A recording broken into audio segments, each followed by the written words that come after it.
Menambahkan Prof, dari jurnal yang saya baca terdapat pandangan mengenai hubungan antara filsafat Barat dan filsafat Timur Tengah.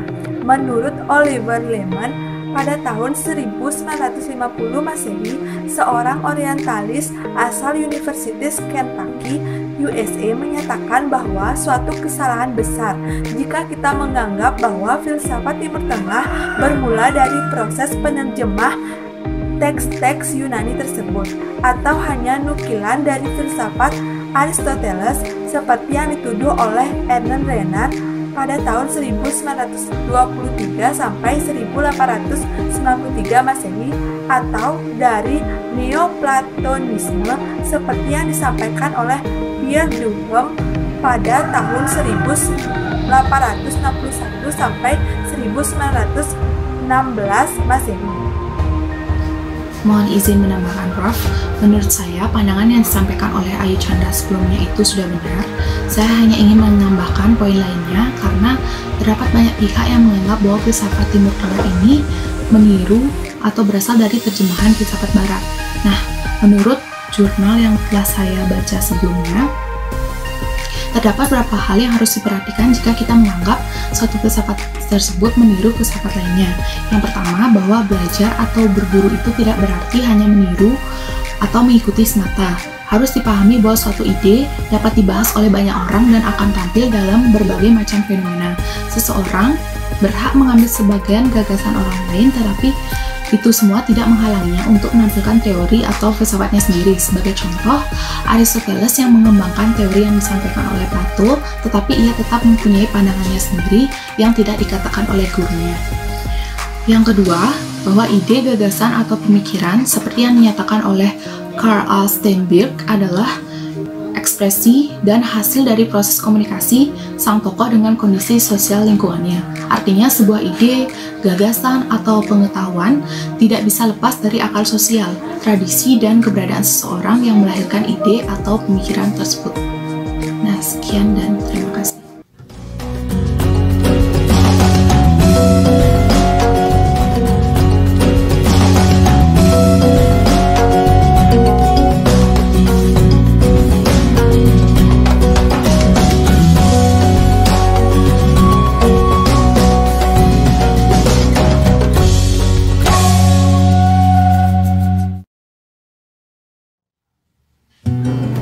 Mohon izin menambahkan Prof mengenai penjelasan filsafat Islam sebelumnya.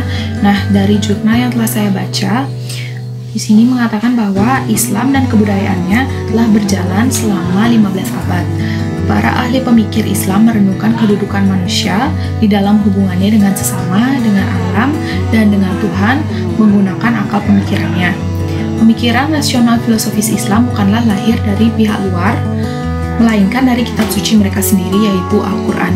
Pada awal perkembangan Islam, ketika Rasul Sau masih hidup, semua persoalan bisa diselesaikan dengan cara ditanyakan langsung kepada beliau atau diatasi lewat jalan kesepakatan di antara para cendekiawan. Akan tetapi, hal itu tidak bisa lagi dilakukan setelah Rasul Sau itu wafat dan persoalan-persoalan semakin banyak dan rumit, sehingga dengan perkembangan Islam yang demikian cepat, sehingga mereka kembali kepada ajaran Al-Quran itu sendiri. Sekian dan terima kasih. Mohon izin berpendapat Prof mengenai beberapa pandangan ulama mengenai Al-Quran. Dalam upaya untuk memahami ajaran Al-Quran tersebut, terdapat 3 model kajian resmi yang nyatanya mempunyai relevansi filosofi Islam.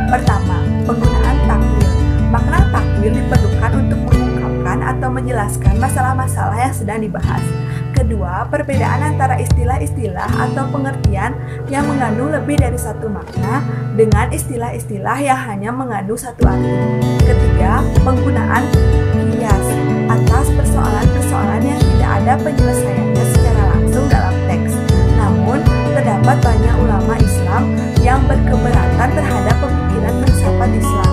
Mereka berpendapat bahwa dengan adanya pemikiran filsafat dianggap sebagai biadab dan menyesatkan karena Al-Quran seharusnya diamalkan sehingga dapat dijadikan tuntunan hidup di dunia dan di akhirat.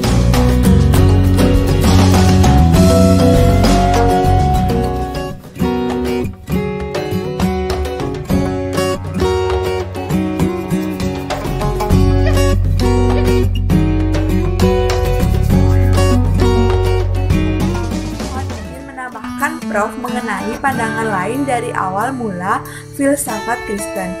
Kekristenan muncul sebagai kepercayaan atau agama baru yang menawarkan ajaran baru, yaitu tentang penebusan, keselamatan, dan cinta. Hal ini terjadi setelah Kaisar Konstantinus mengeluarkan sebuah edik yang bernama Edik Milano. Dalam Edik Milano yang dikeluarkan pada tahun 313 menyatakan bahwa agama Kristen yang teraniaya menjadi agama resmi di seluruh kekaisaran. Ajaran agama Kristen bersumber dari Yesus Kristus.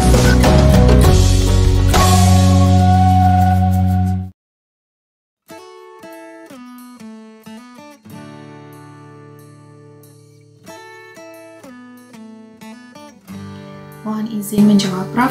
Dalam jurnal yang telah saya baca sebelumnya, dikatakan bahwa memang pada awalnya pengikut agama Kristen itu berasal dari rakyat golongan sederhana dan rakyat jelata yang bukan pemikir. Nah, dengan kondisi demikian, tidak ada ahli pikir secara filsafat. Namun, seiring dengan berjalannya waktu, banyak orang-orang dari golongan atas dan golongan ahli pikir atau cendekiawan yang menjadi penganut agama Kristen sehingga dapat berkembang seperti sekarang ini. Di sana juga dikatakan bahwa filsafat Kristen ini hidup bersamaan dengan masa Helenisme. Sekian dan terima kasih.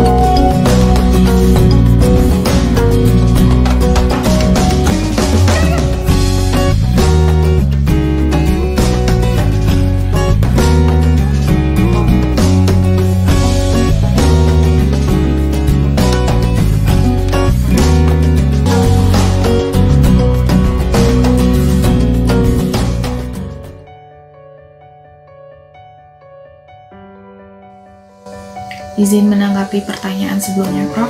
Menurut jurnal yang telah saya baca, mengapa Buddha itu dianggap sebagai seseorang yang menemukan ajaran Dharma? Karena terdapat beberapa karakter pemikiran Buddhisme itu sendiri, yaitu sebagai berikut.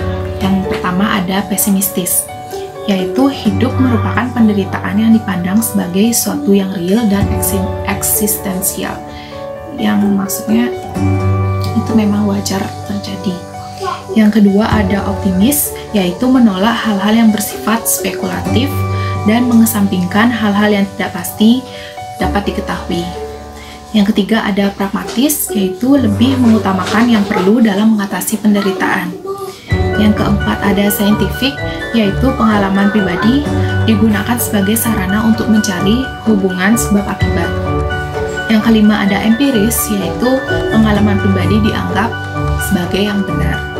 Yang keenam ada demokratis, yaitu tidak membedakan status manusia satu dengan manusia yang lainnya. Yang terakhir ada terapeutis, yaitu berusaha untuk menyembuhkan penderitaan manusia lainnya. Sekian dan terima kasih.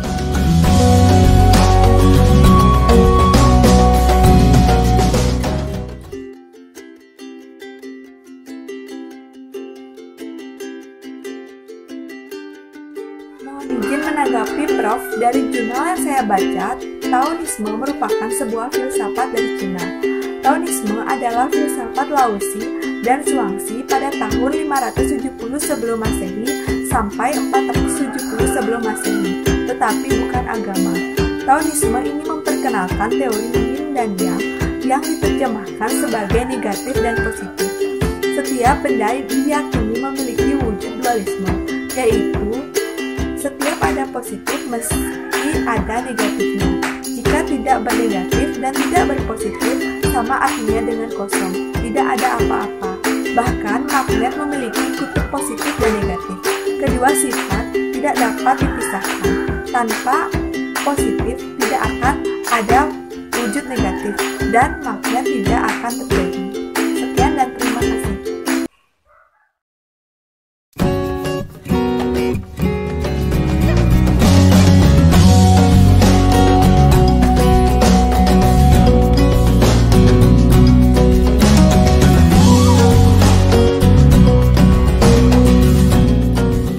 Mohon izin Prof, saya ingin menambahkan mengenai sifat dari filsafat Hinduisme itu.